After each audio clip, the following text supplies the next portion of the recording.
Have you ever noticed how, the closer you get to 250K, the stranger the simple fact of doing nothing starts to seem?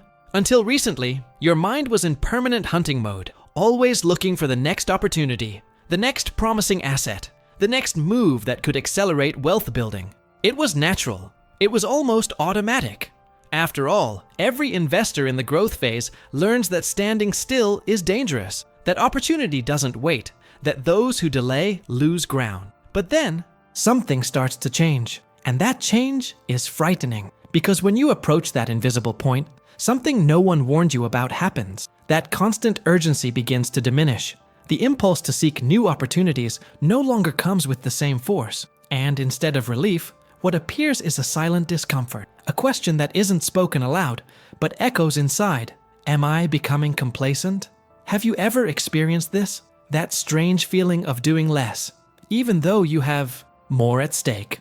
Up until you reach around 250K, the game seems clear. You run, study, test, make mistakes, adjust, enter, and exit investments.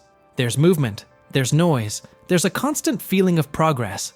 Seeking opportunities becomes almost an identity. You feel productive because you're always analyzing something new, always comparing, always thinking about the next step. But then, suddenly, this behavior starts to disappear, and nobody prepared you for that. What emerges in its place is an uncomfortable silence, an empty space where there was once action, and this emptiness breeds fear. Fear of missing out, fear of falling behind, fear of not doing enough. In many cases, guilt even arises. Guilt for not putting in the effort as before, for not actively seeking new investment opportunities, as if this were a permanent obligation. What you are about to discover may surprise you, because this feeling of unease is not a sign of weakness, but it is also not something easy to deal with. At this point, many investors begin to sabotage themselves without realizing it. They confuse the absence of movement with stagnation. They confuse calmness with laziness. They confuse patience with a loss of ambition. And, pressured by this psychological feeling, they go back to chasing opportunities that don't always make sense, just to alleviate the discomfort of seeming stuck. Stay with me until the end, because understanding this moment is fundamental to getting through the EI phase that separates those who reach 250K from those who truly enter the world that exists beyond that. There's a silent shock in this transition, a shock between what you've learned so far and what will be demanded of you from now on. And it's precisely about this initial strangeness, this feeling that something is wrong when in fact something is changing, that we need to talk about before moving on to the next level of this conversation. And that's exactly why this conversation can't be a solitary one.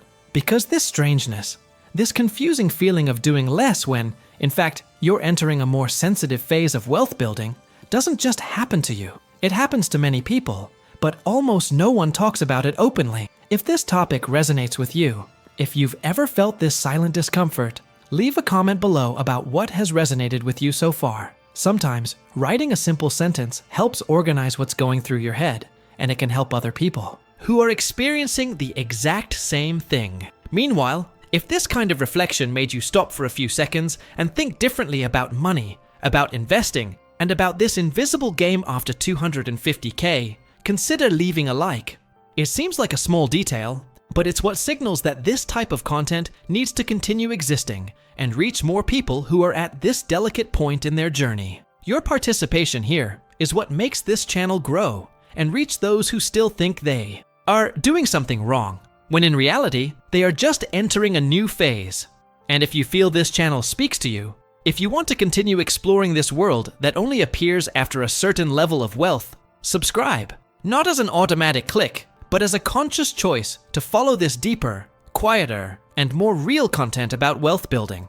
The idea here isn't to shout promises, it's to talk about what almost no one explains. Because what comes next further deepens the clash between what you've learned so far and what will be demanded of you from now on. Now I want to delve even deeper into this subject, because there's a silent mental error that traps most people long before they reach $250,000, and it's so normalized that almost no one notices it. Most people grow up believing that building wealth is basically about constantly seeking opportunity, finding the next investment, the next strategy, the next idea that will unlock everything. And that makes sense at the beginning of the journey. In the start, action generates learning. Movement generates experience. Making mistakes teaches. The problem is that this logic becomes a mental addiction. Without realizing it, the mind begins to confuse movement with progress. Constantly switching investments starts to seem intelligent. Jumping from strategy to strategy sounds like adaptation.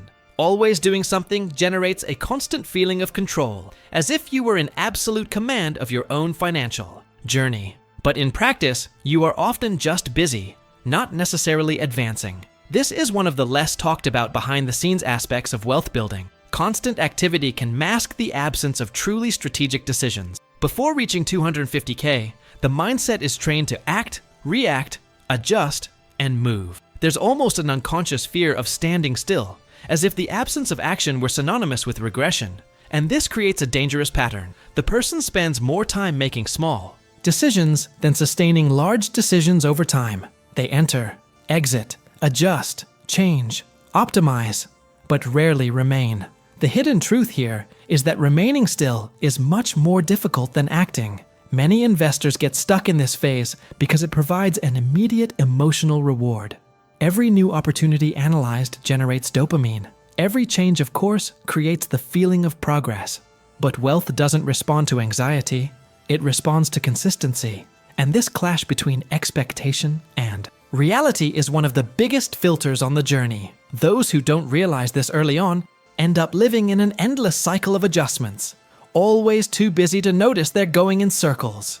This mental error doesn't stem from a lack of knowledge, but from how the mind has been conditioned. From an early age, we learn that doing more is better than doing less, that being in motion is a sign of effort, that stopping to hold a decision seems risky. And that's exactly why so many people get close to 250K and then slow down, because the game starts demanding something that almost no one has trained for: calmness, patience, and confidence in decisions made in the past.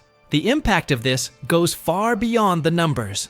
It affects how you perceive risk, opportunity, and even success itself. It affects your mindset. It affects your ability to endure boredom, silence, and the absence of novelty. And that's not comfortable. On the contrary, it's an internal transformation that demands emotional maturity, not just technical skills. And when that realization starts to sink in, something changes. You begin to understand that not every opportunity deserves your attention, that not every decision needs to be reviewed, that not every move generates value. This realization doesn't come as an explosive revelation, but as a persistent discomfort, a feeling that perhaps the problem isn't a lack of opportunities, but an excess of movement. Comment below. This makes sense to me. Now I want to delve even deeper into this subject, because there's a silent moment when everything changes, and almost no one notices when it happens. There's no clear warning, no visible milestone, no external sign that the game has turned. The only thing that changes is the internal logic. Up until then, your mind has been trained to look for opportunities. After a certain level of wealth, it begins, almost against its own will, to look for mistakes. And this reversal is one of the hardest transformations to accept along the journey. At this point, something curious happens. The investor starts earning more by saying no than by saying yes.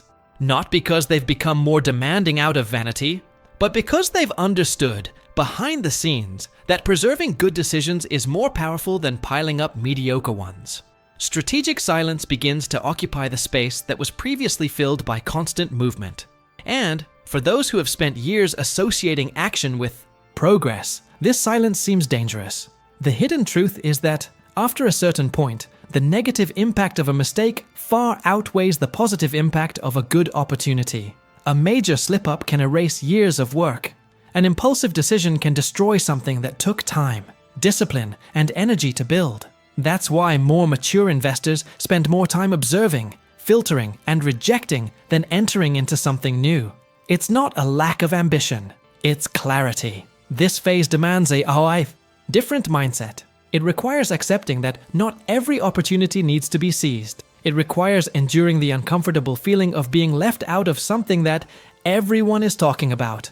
It requires patience to avoid confusing others' urgency with your own priorities. This is one of the most delicate points of the transformation. Learning that staying out is often the smartest decision you can make. To an outsider, it seems like inertia. To those experiencing it firsthand, it's constant tension. There's a silent conflict between the impulse to act and the maturity to wait, between the desire to do something and the awareness that doing nothing at that moment is the best possible choice. This isn't laziness. This is financial maturity. It's understanding that the game is now defensive before it becomes offensive. This change also alters how you perceive risk. Risk ceases to be something exciting and becomes something to be carefully managed. Each decision carries greater weight.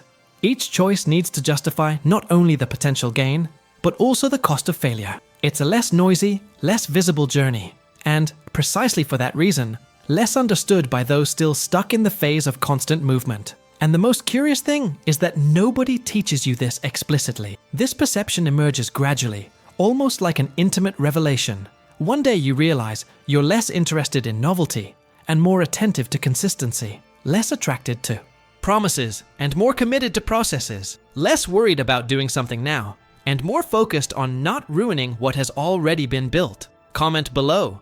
I'm on this journey too. Now I want to delve even deeper into this subject, because perhaps the most difficult part of this transition isn't technical or strategic.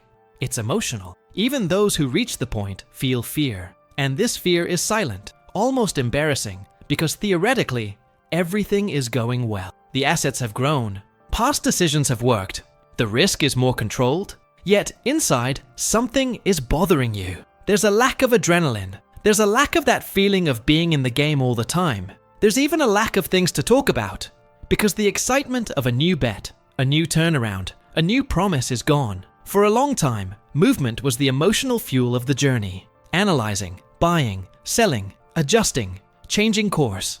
Each action gave the feeling of moving forward, of being alive in the game. When this diminishes, a strange emptiness emerges.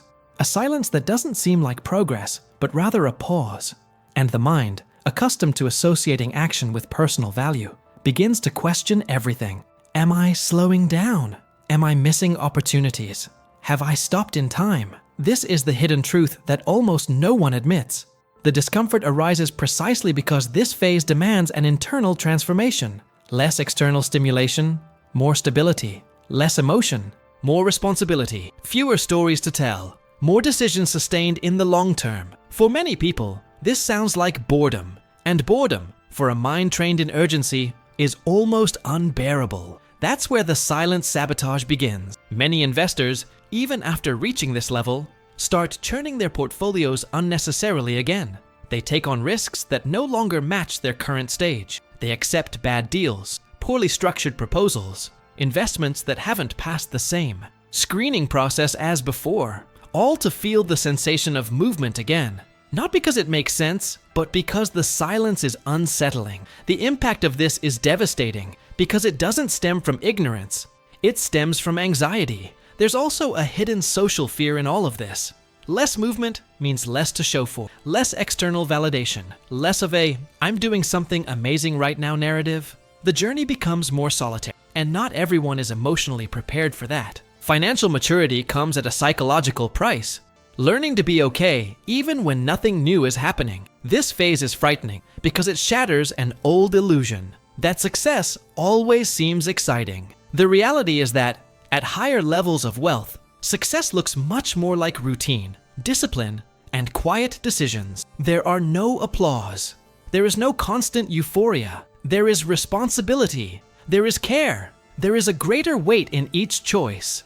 And that changes everything. When this realization begins to sink in, you understand that the greatest risk isn't out there, but within. It lies in the temptation to trade consistency for emotion. It lies in the impulse to act simply to avoid feeling the emptiness. It lies in the difficulty of accepting that, now, protecting what has been built is as important as building. And this realization opens up space for something even deeper in this journey. Comment below. This makes sense to me. Now I want to delve even deeper into this subject because this is where the shark gate metaphor truly begins to make sense. There's an invisible filter at this point in the journey that almost no one consciously perceives, but which acts with enormous force. Not everyone who reaches 250K crosses that door. Some touch it, look inside, feel the weight of what's on the other side, and turn back. Not because they failed financially, but because they couldn't sustain the internal transformation that this new game demands. The door doesn't open with more haste, more movement, or more opportunities. It opens when the mindset changes. Those who understand this moment begin to play a different game, calmer, quieter, and precisely for that reason, much more powerful. A game where time works in your favor, where decisions are less frequent, but much more impactful. A game where the focus shifts from proving something to others to protecting what took years to build. Those who don't understand almost always revert to the old cycle. They go back to seeking excitement. They go back to spinning. They go back to confusing activity with progress. It's not a conscious return, it's an emotional reflex. The person misses the noise, the adrenaline, the feeling of always doing something. And so, even with more assets, they go back to playing as if they were still at the beginning of the journey. The hidden truth is that many people lose at this stage not for lack of knowledge, but for not accepting that the game has changed. This filter is cruel because it makes no noise when it acts. There are no obvious mistakes, no immediate collapse. What there is are small, out-of-phase decisions, small emotional concessions, small lapses in discipline that, added up over time, erode what has been built. The impact of this only appears later, when it is too late to blame the market, the economy, or the lack of opportunity. The shark gate separates those who seek rapid growth from those who seek longevity. And this video was never about earning faster. It was about understanding that, after a certain point, the real challenge isn't accelerating. It's not slipping. It's not about multiplying decisions. It's about honoring the right decisions that have already been made. It's not about being everywhere. It's about knowing exactly where not to be. When this realization sets in, something reorganizes itself internally. Anxiety diminishes. Comparison loses its power. External noise begins to bother more than attract. And you start to see the journey with different eyes, understanding that the true power of this stage lies precisely in calmness, in extreme selection, and in the ability to cross that threshold without needing applause. This is where the conversation becomes even more delicate, because truly crossing that threshold requires taking on responsibilities that go far beyond money. Comment below, I'm on this journey too. If you've made it this far, it's because this conversation touched on a sensitive point in your own journey. And it's precisely this kind of exchange that gives meaning to this channel. If it resonates with you, leave a comment below saying something simple, like, I'm with you until the end, or this message was for me. I read and follow along, and this helps keep this space alive, with content that goes beyond the obvious. If throughout this video you felt that this reflection brought you clarity, or even a certain relief in understanding things that almost no one talks about regarding money and assets, leave a like. Not as an automatic gesture, but as a sign that this type of conversation needs to continue. And if you want to delve deeper into this quieter, more strategic, and more realistic phase of wealth building, subscribe to the channel, not to consume more content, but to follow this journey calmly, at the right pace, without unnecessary noise. There's a video over here that perfectly complements everything we've discussed today. Click on it and continue watching it.